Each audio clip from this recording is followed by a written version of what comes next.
तो ये video KVS PRT में आने वाली EVS के रिगार्डिंग होने वाला है। एक तरीके से हम उसका पोस्टमार्टम करने वाले हैं। हम देखने वाले हैं कि EVS को किस तरीके से तैयार कर सकते हैं, किस तरीके से प्रिपेयर कर सकते हैं। ठीक है, तो इस बार KVS ने क्या करा है, उन्होंने 6 थीम्स यहाँ पर लिख कर 6 थीम्स लिखी और भाग गए। ठीक है, पहले तो टॉपिक्स दिया करते थे कि EVS में क्या टॉपिक्स आएंगे, साइंस में क्या टॉपिक्स आएंगे, मैथ्स में क्या टॉपिक आएंगे। इस बार तो कोई टॉपिक्स ही नहीं है, सिर्फ 6 थीम्स ही लिखी है, फूड वाटर शेल्टर वगैरह, बस करो। तो इन टॉपिक्स को या फिर इन थीम्स को हम पढ़ें क्या है इसमें। लेकिन तो इस बार जो लर्नर्स है या जो KVS की प्रिपरेशन कर रहे हैं, तैयारी करने वाले हैं इस बार KVS PRT का, वो कंफ्यूज है कि हम पढ़े क्या है ना, पढ़े तो पढ़े कहाँ से, या फिर किन टॉपिक्स को प्रिपेयर करें। या फूड वाटर लिखा है, इनसे पता लग रहा है टॉपिक्स क्या है हमारे। तो यही सब कन्फ्यूजन दूर करने के लिए मैंने अपना 2 दिन का टाइम इन्वेस्ट किया और ये रिसर्च किया कि हम क्या करें या फिर किस तरीके से प्रिपेयर करें ताकि हम EVS में टॉप स्कोर कर सकें, EVS में 20 में से 80-19 स्कोर कर सकें। ठीक है, वैसे तो हमें पता है जो टॉपिक्स लिखे हुए हमारे 6 थीम्स लिखी हुई है वो 3rd to 5th की बुक में मिल जाएंगी, EVS की में 3rd, 4th, 5th में मिल जाएगी। लेकिन उन्होंने साथ में एक लाइन लिख दी है यहाँ पर कि जो ये लेवल है हमारा अप टू 12 चेक कर सकते हैं, 12 तक का लेवल आ सकता है इसमें। तो उससे तो कन्फ्यूजन क्रिएट हो गया कि 12 तक का कैसे आ सकता है और कहाँ से कैसे आएगा। ठीक है, तो हालांकि 12 तक तो लेवल नहीं आएगा, लेकिन फिर भी ये जो है 8-9 तक लेवल तक जा सकते हैं। ठीक है, तो ये सारी बात ध्यान में रखकर मैंने अपना टाइम लगाया और कंप्लीटली मैंने जो है EVS को पढ़ा। 3rd to 5th की मैंने जो है EVS, 3rd, 4th, 5th की तीनों EVS मैंने कंप्लीटली पढ़ी और उसको एनालाइज किया अच्छे से। और मैंने पता लगाया कि यहाँ पर ऐसे कौन से टॉपिक्स हैं, कौन से टॉपिक बन सकते हैं जिन पे KVS 8-9 तक या फिर अपर लेवल का पूछ सकता है। ठीक है, 8-9 तक के लेवल का पूछ सकता है, ऐसे कौन से टॉपिक्स हैं। तो वो सारे मैं टॉपिक्स प्रिपेयर किए, उनकी स्लाइड्स बनाई जो कि मैं आपको दिखाऊंगा। अभी 4 स्लाइड होंगी, 1, 2, 3, 4 करके 4 स्लाइड आप देखना। उस समय मैंने एक्सप्लेन किया है कि यहाँ पर क्या टॉपिक्स हो सकते हैं और उनको हम कैसे प्रिपेयर करें। ठीक है, तो देखते हैं मैंने कौन से टॉपिक्स प्रिपेयर किए हैं। तो ये आज की हमारी फर्स्ट स्लाइड है। ऐसी हमारे पास 4 स्लाइड है जो कि बहुत ज़्यादा इंपॉर्टेंट होने वाली है। ठीक है, तो जो पहली सीरीज़ है, ये पहली जो स्लाइड है, इसमें तो मेनली वही लिखा हुआ है जो हमारे सिलेबस में भी दे रखा है, मतलब 6 थीम्स। ठीक है, तो यहाँ पर 6 जो है थीम्स हैं EVS के अंदर। तो फर्स्ट थीम क्या है हमारी फैमिली एंड फ्रेंड्स, दूसरी थीम क्या है फूड, 3rd है water, then shelter, travel, then things we make and do. ठीक है, ये हमारी 6 थीम है। तो इन 6 थीम के बेसिस पे जो हमारा सारा सिलेबस है डिज़ाइन हुआ है, बना हुआ है। ठीक है, आगे क्या टॉपिक्स आ सकते हैं उन्हें आगे डिस्कस किए हैं। ठीक है, आगे स्लाइड में आप देख लेना, वहाँ जो टॉपिक आपको क्लियरली मिल जाएंगे। ठीक है, तो यहाँ पर जो है ये जो हमारी फर्स्ट थीम है उसके अंदर 4 सब थीम्स भी आती हैं। 4 सब थीम्स क्या है, रिलेशनशिप, मतलब चाचा भतीजे, ये सारे रिलेशनशिप आ जाते हैं यहाँ पर। वर्क एंड प्ले, क्या हम खेलते हैं, क्या गेम पहले के लोग खेला करते थे और क्या गेम अब के लोग खेलते हैं। नेक्स्ट एनिमल एंड प्लांट, तो एनिमल प्लांट भी हमारे क्या है फ्रेंड्स हैं, तो इसलिए हमने इसको रखा है फैमिली एंड फ्रेंड्स वाली कैटेगरी में, समझ रहे हो। तो यहाँ कभी यही क्वेश्चन आ जाते हैं कि हमने एनिमल्स और प्लांट को जो है इस कैटेगरी क्यों रखते हैं, फैमिली एंड फ्रेंड्स वाली कैटेगरी में क्यों रखते हैं, because we want to treat them as our friends, क्योंकि एनिमल और प्लांट को हम चाहते हैं बच्चा जो अपना फ्रेंड माने। ठीक है, इसलिए इस कैटेगरी में रखा गया है ताकि वो एनवायरमेंट से जुड़ा हुआ महसूस करे। नेक्स्ट हमारा फूड, तो फूड में ऐसी कोई थीम्स वगैरह नहीं है। ठीक है, बाकी फूड के बारे में क्या पढ़ना है, टेस्टिंग, डाइजेस्टिंग, है ना, कुकिंग, प्रिजर्वेशन टेक्निक, तो हम किस तरीके से फूड को जो प्रिजर्व रखते हैं उसकी टेक्निक्स हैं। ठीक है, नेक्स्ट हमारा वाटर के बारे में पढ़ेंगे हम। शेल्टर, आवास, कहाँ रहते हैं, कौन कहाँ रहता है, या फिर किस तरीके से रहना चाहिए। ट्रैवल है ना, ट्रैवल वाला आपने देखा होगा, ट्रैवल कश्मीर में जाते हैं फिर कहीं और जाते हैं तो अलग अलग टाइप के लोग मिलते हैं, वो क्या पहनते हैं, इन सब के बारे में जानकारी। इनके रिगार्डिंग जो टॉपिक्स भी हमारे या फिर चैप्टर्स भी हैं EVS में, 3rd, 4th, 5th के EVS में सारे टॉपिक्स या फिर चैप्टर्स हैं। ठीक है, नेक्स्ट हमारा things we make and do, तो यहाँ पर पेंटिंग वगैरह आ जाएगा, आर्ट एंड क्राफ्ट वगैरह आ जाएगा। तो हमारे 6 थीम्स है, इनके बारे में डिटेल में पढ़ना है। ठीक है, तो यहाँ पर मैं सजेस्ट करूँगा आपको कि आपको 4th, 5th और 3rd, 4th, 5th की EVS आपको जरूर पढ़नी है, समझ रहे हो। तो मैं मान के चल रहा हूँ कि आप वो तो पढ़ेंगे ही पढ़ेंगे। NCERT के 3rd, 4th, 5th की EVS पढ़नी है आपको, समझ रहे हो। अगर आप किसी के नोट्स लेते हैं या कुछ भी आप करो, किसी से पेड लो, नोट्स लो, तब भी आपको एक बार अपनी आंखों से खुद से NCERT पढ़नी ही पड़ेगी, पढ़नी ही चाहिए। अगर आप अच्छे से स्कोर करना चाहते हैं, 100% देना चाहते हैं, तो आपको किसी और पे बिलीव नहीं करना, मतलब किसी और के आप नोट्स पढ़ो, खूब पढ़ो, नहीं एक बार जो है NCERT अपनी आंखों से भी देख लो। ठीक है, अब ज़्यादा टाइम नहीं लगेगा लेकिन फिर भी आपको देखना चाहिए यार, है ना। 3rd, 4th, 5th की NCERT आप खुद देखेंगे अगर सिलेक्शन चाहते हैं तो। ठीक है, बाकी फिर उसके बाद आप किसी के नोट्स पढ़ो, कुछ भी पढ़ो, मुझे कोई मतलब नहीं है। ठीक है, तो हमने ये सारा देख लिया, वो पढ़ लोगे आप। उसके अलावा एक्स्ट्रा में क्या पढ़ना है वो हम देखते हैं। ठीक है, तो ये कुछ टॉपिक्स हैं जो मैंने EVS के 3rd, 4th, 5th क्लास से उठाए हैं, जो आपको थोड़ा सा हायर लेवल, मतलब 8 लेवल या फिर 9th लेवल तक पढ़ने चाहिए। कुछ वो टॉपिक्स हैं। ठीक है, मतलब एक्स्ट्रा करने के लिए जो बच्चा अपना सिलेक्शन जो 100% करना चाहता है, फिर कोई कसर नहीं छोड़ना चाहता अपनी तैयारी में, उसके लिए टॉपिक्स हैं। भाई काम चलाने वाला बंदा तो जो है नोट्स से कहीं से पढ़ ले या ईवीएस की बस जो एनसीईआरटी है वही कर ले तो आपका काम चल जाएगा। लेकिन सिलेक्शन जो पक्का चाहता है, सिलेक्शन इंश्योर करना चाहता है, उसको एनसीईआरटी के साथ साथ 3rd 4th 5th के साथ साथ ये टॉपिक भी करने चाहिए और अच्छे से करने चाहिए, तब आप अपना जो सिलेक्शन है वो पक्का कर सकते हैं। ठीक है, तो हमारा जो पहला टॉपिक है इसमें वो क्या है हमारा, animals and their home. Animals and their home, कौन सा एनिमल कहाँ रहता है, क्या उनका प्लेस होता है, जैसे कि चूहा बिल में रहता है ना, चूहा बिल में रहता है, हॉर्स अपने तबेले या फिर स्टेबल में रहता है। तो इस तरीके से आपको जो सारा देखना है। ठीक है, तो हॉर्स कहाँ रहता है, स्टेबल, इस तरीके से आपको सब कुछ देखना पड़ेगा। नेक्स्ट टॉपिक क्या हमारा, trees and there leaves pattern. Trees and there leaves pattern, तो किस पेड़ की जो पत्तियाँ होती हैं वो किस तरह की होती हैं, तो वो आपको फिगर दे सकता है। पत्तियाँ पहचानो किस ट्री की है, नीम की पत्ती है या फिर बनाना की पत्ती है, किस ट्री की पत्ती है, किस ट्री की लीव्स है, ये हमको पहचानना पड़ सकता है। हालांकि मैंने यहाँ पर लिखा है लेस इंपॉर्टेंट, ये जो टॉपिक है थोड़ा सा लेस इंपॉर्टेंट है। क्यों लिखा है ऐसा है मैंने, क्योंकि ये टॉपिक अगर वो देगा तो मोस्टली जो है फिगर बना के पूछेगा, है ना। लीव्स का आपको पैटर्न बनाकर देगा, पूछेगा किस पेड़ की है। तो अब तक जो देखा गया है कि पैटर्न वाले क्वेश्चन या फिर फिगर वाले क्वेश्चन ईवीएस में बहुत कम आते हैं, या फिर अब तक तो मतलब शायद नहीं आए, सिर्फ मैप को छोड़ के मैप पे आते हैं, वो अलग क्वेश्चन है, बताऊंगा आगे। ठीक है, तो इसमें यहाँ पर लिखा है लेस इंपॉर्टेंट, तो अगर आप चाहें तो इसको प्रिपेयर कर सकते हैं, और जो स्किप करना चाहता है तो वो स्किप कर भी सकता है। ठीक है, वैसे प्रिपेयर करोगे तो ज़्यादा बेटर रहेगा। नेक्स्ट हमारा क्या है, source of water and water pollution, methods of conservation and water cycle. तो पानी कहाँ से आता है, सोर्स क्या है उसके, रिवर से, ओशन से, यहाँ वहाँ ना, कुआं वगैरह। तो वाटर पोल्यूशन, वाटर जो है पोल्यूटेड हो रहा है, गंदा हो रहा है, किस तरीके से गंदा हो रहा है, हम क्या कर सकते हैं इसको बचाने के लिए, वो सारा। फिर मेथड्स ऑफ कंजर्वेशन, किस तरीके से पानी को जो कंजर्व करें या हार्वेस्ट करें, वो था ना रेन वाटर हार्वेस्टिंग, पानी को हम इकट्ठा कर रेन के वाटर को जो हम इकट्ठा कर लेते हैं ताकि आगे काम आ सके। नेक्स्ट वाटर साइकिल, किस तरीके से जो वाटर साइकिल चलता है, यहाँ से पानी गया, ऊपर गया, बादल है ना, बादल बनेंगे, फिर वो बरसेंगे, बारिश आएगी, तो इस तरीके से पानी का जो साइकिल चलता रहता है, ये आपको पढ़ना है। ठीक है, तो ये सारे टॉपिक्स जो आपको कहाँ मिलेंगे, ये सारे टॉपिक्स आपको या तो आप चाहें तो इसको टॉपिक वाइज सर्च कर सकते हैं, यूट्यूब पे पढ़ लो या गूगल से पढ़ लो, है ना। वरना अगर टॉपिक्स आपने बुक से पढ़ने हैं, बुक से तो आप पढ़ सकते हो 6, 7, 8 इन 3 क्लास के बुक में सारे टॉपिक आपको क्लियरली मिल जाएंगे। ठीक है, कहीं और जाने की जरूरत नहीं पड़ेगी आपको। नेक्स्ट हमारा टॉपिक क्या है, फूड एंड न्यूट्रिएंट्स। तो किस फूड में क्या न्यूट्रिएंट्स होते हैं, किसी फूड में काफ़ी ज़्यादा होता है कार्बोहाइड्रेट, किसी में प्रोटीन होता है और किसी में फैट वगैरह होता है, मिनरल्स, विटामिन, ये सारे हमको पढ़ने हैं। ठीक है, तो लिखा है कार्ब, प्रोटीन या बैलेंस डाइट क्या होता है वो हमें पढ़ना है। फिर प्रिजर्वेशन, किस तरीके से हम फूड को जब प्रिजर्व रखते हैं या फिर बचा कर रखते हैं, लाइक फ्रीज में रख देते हैं हम फूड को, या अचार में हम ऑयल डालते हैं, सॉल्ट डालते हैं, ताकि वो जो है प्रिजर्व रहे या बचा रहे, सड़े गले ना। ठीक है, नेक्स्ट हमारा डेफिशिएंसी डिसीज़, तो हम कौन सा विटामिन की कमी होगी तो कौन सी बीमारी हो जाएगी, सबको आपको पढ़ना है। विटामिन की कमी से ये होता है, बी की कमी से ये होता है, या आयरन की कमी से एनीमिया होता है, ये सारा आपको जो है पढ़ना चाहिए। ठीक है, नेक्स्ट हमारा टॉपिक क्या है, मेथड्स ऑफ कुकिंग। तो कुकिंग के क्या मेथड्स हैं, पहला बेकिंग, फ्राइंग, बॉइलिंग। तो बेकिंग मतलब पकाना, ठीक है, फ्राइंग और बॉइलिंग मतलब उबालना होता है। ठीक है, तो ये सारे टॉपिक्स जो आपको पढ़ने चाहिए। फिर नेक्स्ट हमारा क्या है, मोड्स ऑफ ट्रांसपोर्टेशन। तो ट्रांसपोर्टेशन के जो है क्या मोड्स होते हैं। ठीक है, तो यहाँ पर जो है बाय लैंड, बाय एयर और बाय वाटर, ये सारे आते हैं। उसके अंदर भी आप पढ़ लेना, शिप वगैरह, शिप, रेलगाड़ी, है ना, मोटरसाइकिल, ट्रक वगैरह, ये सारे हमारे क्या होते हैं, मोड्स ऑफ ट्रांसपोर्टेशन होते हैं। फिर नेक्स्ट हमारा प्रोफेशन एंड लेबर। तो प्रोफेशन में क्या आ जाएगा हमारा, डॉक्टर, इंजीनियर, है ना, ये सारे जो होते हैं प्रोफेशन होते हैं, आर्किटेक्ट होता है ना, और भी काफ़ी सारे हो सकते हैं, लेक्चरर वगैरह हो गया। फिर लेबर, तो लेबर में क्या आते हैं हमारे, लाइक कोबलर, मोची, बार्बर, नाई, ये सारा हमारा आता है। तो कौन क्या काम करता है वो हमें देखना चाहिए, देखना पड़ेगा। ठीक है, प्रोफेशन और लेबर के बारे में हम पढ़ लेंगे। नेक्स्ट हमारा ब्रेल स्क्रिप्ट। तो ब्रेल स्क्रिप्ट जो हमें ऊपर से पढ़नी है। ठीक है, कहाँ से पढ़नी है, सिर्फ ऊपर से, लाइक ये 6 डॉट पर बेस्ड होती है। और किसने डिस्कवर किया इसको, लुइस ब्रेन ने डिस्कवर किया। तो ये सारा हमें पढ़ना है, किसने डिस्कवर किया और ये किस पे बेस्ड होती है, हल्का सा ऊपर से हमें ओवरव्यू लेना है इसका, ज़्यादा डीप नहीं जाना कि किसको हम कैसे लिखते हैं, ए कैसे बनाते हैं, बी कैसे बनाते हैं, वो सब हमको नहीं देखना। ठीक है, तो नेक्स्ट हमारा इसमें क्या है, नेक्स्ट टॉपिक, नेक्स्ट है types of houses in different reason.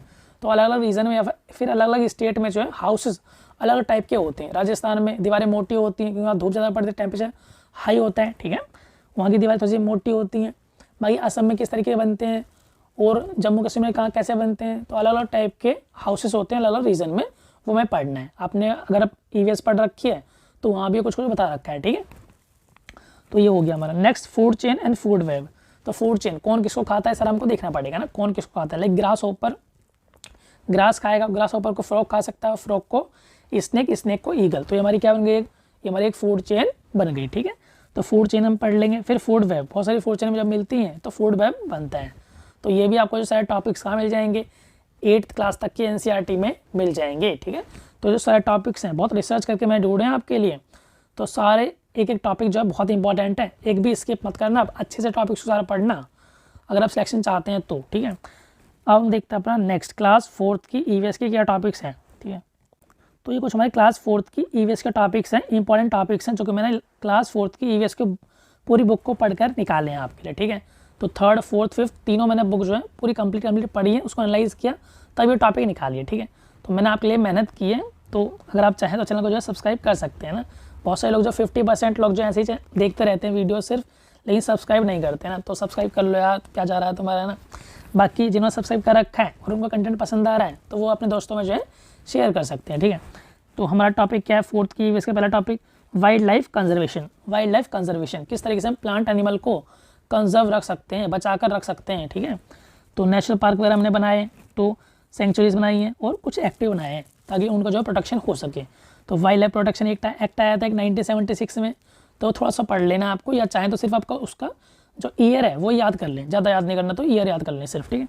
Next हमारा लैंग्वेज एंड देयर रीजन। तो किस रीजन में, किस स्टेट में कौन सी लैंग्वेज बोली जाती है, राजस्थान में राजस्थानी, उड़ीसा में उड़िया बोली जाती है, इस तरीके से मलयालम कहाँ बोली जाती है, केरला में। तो आपको याद करना पड़ेगा कि किस स्टेट की लैंग्वेज क्या क्या है, फिर किस स्टेट में कौन सी लैंग्वेज बोली जाती हैं। नेक्स्ट हमारा है एग्रीकल्चर प्रैक्टिसेस। तो यहाँ आपको क्या पढ़ना है, यहाँ आपको बीज बोने से लेकर फसल कटाई तक या फसल काटने तक सब पढ़ना है। किस तरीके से हम बीज बोते हैं, किस तरीके से सॉइल को जो है तैयार करते हैं, फिर उसमें बीज डालते हैं, देखभाल करते हैं, वाटर देते हैं, जब उग जाता है तो उसको हम कटाई करते हैं, कटाई है ना, हार्वेस्टिंग करते हैं, काटने और उसको स्टोर करते हैं अच्छे तरीके से ताकि वो सड़े गले ना या फिर ख़राब ना हो जाए। तो सारा आपको जो सारे स्टेप वाइज पढ़ने हैं। और यहाँ पर एक और इम्पॉर्टेंट टॉपिक जो हमारा क्या है, खरीफ एंड रबी क्रॉप्स। तो आपको पढ़ना है खरीफ क्रॉप्स क्या होती है, रबी क्रॉप्स क्या होती हैं और इनके एग्जाम्पल्स क्या है। ये बहुत ज़्यादा इंपॉर्टेंट टॉपिक है, EVS में रिपीटेड क्वेश्चन आते रहते हैं इसके और आएंगे भी इस बार भी। नेक्स्ट हमारा state and there important festivals. तो किसके साथ जगह कौन से इंपॉर्टेंट फेस्टिवल्स हैं, ये सब हमको देखना है। लाइक बहुत फेमस क्वेश्चन है कि बिहू जो है किस स्टेट का फेस्टिवल है, तो बिहू कहाँ का फेस्टिवल है, असम का। तो इसी तरीके से आपको जो हर स्टेट के इंपॉर्टेंट फेस्टिवल्स देखने हैं, ठीक है। नेक्स्ट हमारा फाइबर टू फैब्रिक। तो किस तरीके से फाइबर, छोटे से फाइबर से जो हमारा पूरा फैब्रिक कपड़ा तैयार होता है, ये हमको देखना है या ये चैप्टर हमको पढ़ना है। तो ये चैप्टर आपको कहाँ मिलेगा, क्लास 6th या 7th की NCERT में मिल जाएगा। तो आप कहीं से ही पढ़ सकते हैं। मैं रिकमेंड करूँगा कि आप जो क्लास 7th का पढ़ें, ठीक है। तो क्लास 7th आपको मिलेगा फाइबर टू फैब्रिक नाम का चैप्टर, वहाँ से आप इस चैप्टर को कर सकते हैं, फिर इस टॉपिक को कंप्लीट कर सकते हैं। नेक्स्ट हमारा इंडियन करेंसी। अपनी करेंसी के बारे में पढ़ना है, कौन सा नोट जो है किस कलर का है, या उसके पीछे जो है बैक साइड क्या छपा हुआ है ना, मंगलयान छपा हुआ तो जाके नोट पे, इस तरीके से 500 के में लाल किला है ना, ये आपको देखना है, उसका साइज़ क्या, डायमेंशन क्या है, ये सब आपको देखना है। यहाँ पर मैंने लिखा भी कि GK में भी आ जाएगा। तो ये टॉपिक जो GK के लिहाज से इंपॉर्टेंट हो जाएगा ज़्यादा, लेकिन यहाँ पर जो कम इंपॉर्टेंट है, लेकिन फिर भी मैं तो चाहता हूँ कि आपका जो एक नंबर भी ना कटे, इसलिए मैंने टॉपिक भी यहाँ डाल दिया। मैं कोई भी रिस्क नहीं लेना चाहता और मैं आपको भी कहना चाहता हूँ जो सिलेक्शन चाहता है वो कोई भी रिस्क ना ले। ये छोटे छोटे टॉपिक्स मैंने लिखे, ज़्यादा बड़े टॉपिक्स नहीं है, इतने भारी भरकम टॉपिक नहीं है, इतने टॉपिक आप जो इनको प्रिपेयर कर सकते हैं, अच्छे से प्रिपेयर कर सकते हैं, ठीक है। कोई ऐसा हाई लेवल तो यहाँ है नहीं, फिजिक्स तो लग नहीं रही है, सिंपल सा टॉपिक है, आप इनको पढ़ सकते हैं ईजिली, ठीक है। नेक्स्ट हमारा फंडामेंटल यूनिट। तो हमारे पास 7 फंडामेंटल यूनिट होती है, उनके बारे में आप पढ़ सकते हैं। लाइक लेंथ, टाइम, तो लेंथ को हम नापते हैं मीटर में, टाइम को नापते हैं सेकंड में, टेम्परेचर, केल्विन, इस तरीके से आपकी 7 फंडामेंटल यूनिट होती हैं, आप उनको पढ़ लेना। सारी पढ़ने की जरूरत नहीं है, 7 पढ़ लेना वो काफ़ी है, 7 फंडामेंटल यूनिट पढ़ लेना, ठीक है। 2 मैंने यहाँ पर लिखी है, बाकी 5 चोर होती हैं, ठीक। नेक्स्ट हमारा सेकेंड जी, child right and child labour. तो बच्चों के राइट्स को ध्यान में रखते हुए कौन कौन से एक्ट बनाए गए हैं बच्चों के प्रोटेक्शन के लिए ना, वो पढ़ना है आपको। चाइल्ड राइट या फिर चाइल्ड प्रोटेक्शन एक्ट वगैरह। फिर चाइल्ड लेबर, बच्चों चाइल्ड लेबर कराते हैं जो कि माल प्रैक्टिस है, बुरी प्रैक्टिस है, ये सब नहीं कराना चाहिए, तो इसके बारे में आपको पढ़ना है, चाइल्ड लेबर के बारे में भी, ठीक है। तो ये हमारा जो है 4th क्लास की EVS के टॉपिक्स हो गए। अब हम देखते हैं अपना 5th क्लास की EVS के टॉपिक्स, ठीक है। तो ये हमारे कुछ जो है 5th क्लास की EVS के टॉपिक्स है, इंपॉर्टेंट टॉपिक्स हैं, ठीक है। तो देखते हैं मैंने पहला टॉपिक क्या लिखा है आपके लिए, सेंस ऑर्गन। तो जो हमारे सेंस ऑर्गन होते हैं, जो 5 होते हैं, उनके बारे में पढ़ना है आपको, है ना। स्मेल वगैरह, टेस्ट करना, स्किन, ये सारा आपको 5 होते हैं सेंस ऑर्गन, वो अच्छे से पढ़ लेना। फिर नेक्स्ट क्या हमारा topic, digestion in human being. तो ह्यूमन बींग में, इंसानों में डाइजेशन किस तरीके से होता है, तो हम फूड माउथ से खाते हैं, डाइजेशन वहीं शुरू हो जाता है ना, दांत उसको तोड़ते हैं, फिर फूड टूटने के बाद सलाइवा मिलने के बाद लार मिलने के बाद फूड आगे जाता है फूड पाइप में, फिर नीचे आता है स्टमक में, पेट में, वहाँ डाइजेशन शुरू होता है, एसिड वगैरह रिलीज होता है या जो भी हार्मोन्स तो निकलेंगे, एंजाइम वगैरह जो निकलने तो डाइजेस्ट करते हैं उसको, नीचे जाता है स्मॉल इंटेस्टाइन में, वहाँ डाइजेशन जो है कंप्लीट हो जाता है। फिर जो फूड डाइजेस्ट नहीं हुआ वो बॉडी से हम बाहर फेंक देते हैं। तो ये टॉपिक आपको पढ़ना है। अगर आप चाहें तो इसको जो है क्लास 6 या 7 तो नहीं शायद 7th या 8th में दिया गया है, आप वहाँ से पढ़ सकते हैं। वो थोड़ा सा बेसिक लेवल का, अगर आपको अच्छे से एडवांस लेवल का पढ़ना है तो आप क्लास 10th में दिया गया है चैप्टर 6, क्लास 10th चैप्टर 6 में आपको जो है कम्प्लीटली मिल जाएगा, वहाँ से आप पढ़ेंगे तो ज़्यादा बेटर रहेगा। Next, why things float and sink, तो कौन सी चीज़ें तैरती हैं, कौन सी चीज़ें डूब जाती है, सिंक कर जाती हैं, और ऐसा क्यों होता है, क्यों तैर रही है, क्यों डूब रही है, ये सारा आपको पढ़ना है। नेक्स्ट हमारा डिसीज बाय पैथोजेंस, तो कुछ जो पैथोजेंस होते हैं लाइक वायरस, बैक्टीरिया, ये डिसीज़ कॉज करते हैं, डिसीज़ फैलाते हैं। तो कौन वायरस कौन सा डिसीज़ फैलाता है, ये सब हमको देखना पड़ेगा। लाइक डेंगू किससे होता है, डेंगू होता है हमारा वायरस से, है ना, मलेरिया प्लाज्मोडियम से, और टाइफाइड होता है बैक्टीरिया से। तो इस तरीके से आपको सारे डिसीज़ देखने, कौन सी डिसीज़ किससे होती है, किस बैक्टीरिया से, किस वायरस से, ये सारा हमको देखना है, ठीक है। नेक्स्ट हमारा क्या है, ग्रेविटेशनल फोर्स एंड ग्रेविटी। तो ग्रेविटेशनल फोर्स क्या होता है, ग्रेविटी क्या होती है, तो अर्थ जो है सब ऑब्जेक्ट को अपनी तरफ खींचती है, नीचे खींचती है, इसे हम क्या बोलते हैं, ग्रेविटी। तो आपको ये पढ़ना है, ठीक है। विदाउट न्यूमेरिकल्स, आपको यहाँ भी कोई न्यूमेरिकल्स नहीं देखने हैं, ठीक है, विदाउट न्यूमेरिकल्स सिर्फ कॉन्सेप्ट पढ़ना है आपको। नेक्स्ट हमारा क्या है, renewable and non renewable source of energy. तो यहाँ पर रेन्यूएबल सोर्स होते हैं, कुछ होते हैं नॉन रेन्यूएबल। तो रेन्यूएबल क्या होते हैं, जो अपने आप को रिन्यू कर सकते हैं, है ना, जल्दी फास्ट रेट पर नहीं होते रहते हैं ना, जैसे कि सन की जो एनर्जी है वो रिन्यू होती रहती है, लाइट आती रहती है, वाटर वो भी रिसाइकल हो सकता है ना। लेकिन नॉन रिन्यूएबल में क्या आ जाएंगे हमारे, डीजल, पेट्रोल या कोयला, ये एक बार खत्म हो गए तो बनने का जो इनका रेट है वो काफ़ी स्लो है, बहुत ज़्यादा साल लगते हैं बनने के लिए। तो ये क्या हमारे non renewable source of energy, तो उन्हें देखभाल का यूज़ करना है हमको, ठीक है। बाकी इन दोनों में प्रेफर कौन सा करेंगे, रिन्यूएबल सोर्स प्रेफर करेंगे, ठीक है, या पढ़ लेना। नेक्स्ट हमारा टॉपिक क्या है, नेचुरल डिजास्टर। तो इसमें हमारा भूकंप वगैरह, फ्लड है ना, फ्लड, बाढ़, सूखा पड़ना है, साइक्लोन वगैरह, ये सारे हमारे डिजास्टर आ जाएंगे, आपदा आ जाएंगे, है ना, प्राकृतिक आपदा बोलते हैं हिंदी में। नेक्स्ट हमारा number of player in different sports. तो अलग अलग स्पोर्ट्स में कितने कितने प्लेयर्स होते हैं हमको देखना है। लाइक क्रिकेट में 11 होते हैं, हॉकी में भी 11 प्लेयर्स होते हैं, तो किस स्पोर्ट में कितने प्लेयर्स होते हैं ये हमको देखना है।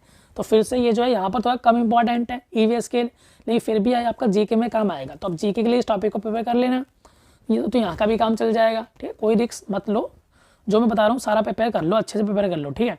तो आपके जो है 20 में से 18-19 नंबर आराम से आ जाएंगे अगर आप ये सारा पढ़ोगे तो, ईवीएस 3rd 4th 5th की, और साथ में टॉपिक जो मैं बता रहा हूँ आपको। नेक्स्ट हमारा क्या है, मैप ऑफ इंडिया, इंडिया के मैप के बारे में। तो कौन सा स्टेट कहाँ है, कौन से स्टेट की बाउंड्री जो है किस स्टेट से टच करती है ना, लाइक एमपी जो है वो किस स्टेट से टच करता है, वो हमें सारा पढ़ना है। बाकी हमारी जो इंटरनेशनल बाउंड्री है वो क्या है, पाकिस्तान से हम कहाँ टच करते हैं, चाइना से कहाँ टच करते हैं, ये सारा हमको देखना है। तो मैप के क्वेश्चन अब तक आते रहते हैं और आते रहेंगे, ठीक है। लाइक एमपी के साउथ में क्या है, इसके नॉर्थ में क्या है, उसके साउथ में क्या है ना। तो ये सारा टॉपिक मैप अच्छे से आपको प्रिपेयर करना है, इससे हर बार 1-2 क्वेश्चन आते ही हैं, मैप ऑफ इंडिया। नेक्स्ट हमारा टॉपिक, लास्ट टॉपिक क्या हमारा, हेरिडिटी एंड इवोल्यूशन। तो हेरिडिटी क्या होता है, बच्चों में जो कैरेक्टर ट्रांसफर होते हैं फादर से, उसे बोलते हैं हेरिडिटी, ठीक है। तो ज़्यादा फोकस करना है आपको इस वाले टॉपिक पे, हेरिडिटी पे, और इवोल्यूशन थोड़ा सा कम करना है इवोल्यूशन पे, ठीक है। मतलब पहले हम क्या थे, फिर क्या बन गए ना, चिंपैंजी की फैमिली से हम बिलोंग करते हैं, तो चिंपैंजी से होते होते ऐसे हम जो इंसान के रूप में आए, ठीक है। तो इवोल्यूशन के बारे में आपको कम पढ़ना है, लेकिन हेरिडिटी ज़्यादा पढ़ना है। फिर एक यहाँ पर एक्सपेरिमेंट है मेंडल का। तो मेंडल ने जो है पी प्लांट, मटर के पौधों के साथ एक्सपेरिमेंट किया था, एक प्रयोग किया था, उस प्रयोग के बारे में आपको जो है पढ़ना है। ये पूछता रहता है कि मेंडल ने जो है किसके साथ प्रयोग किया था, किसके साथ एक्सपेरिमेंट किया था, तो वो है पी प्लांट, मटर के पौधे। इसका साइंटिफिक नाम क्या होता है, पाइसम सटाइवम, ये आपसे पूछ सकता है, साइंटिफिक नेम ऑफ मटर, पी का ये साइंटिफिक नेम है, ठीक है। तो इस तरीके से मैं आपको बता दिया कि आप क्लास 3rd 4th 5th की ईवीएस जो है किस तरीके से प्रिपेयर कर सकते हैं, और ये एक्स्ट्रा टॉपिक आप किस तरीके से कहाँ से कर सकते हैं, ठीक है। तो आपको जो है आज से ईवीएस की टेंशन जो खत्म हो जानी चाहिए। तो अगर आप ईवीएस में कुछ ना कर जो मैंने बताया आपको वो सारा करते हैं, तो आराम से आप 20 में से 18-19 आराम से स्कोर कर पाओगे, ठीक है। और इससे ज़्यादा स्कोर, मतलब 20 क्या स्कोर करोगे, 20 किसी के आएंगे। तो ये स्कोर जो है काफ़ी अच्छा है और इसे आपका सिलेक्शन दिला सकता है, ठीक है। तो इतना आप करिए, बाकी आपको ऑल द बेस्ट।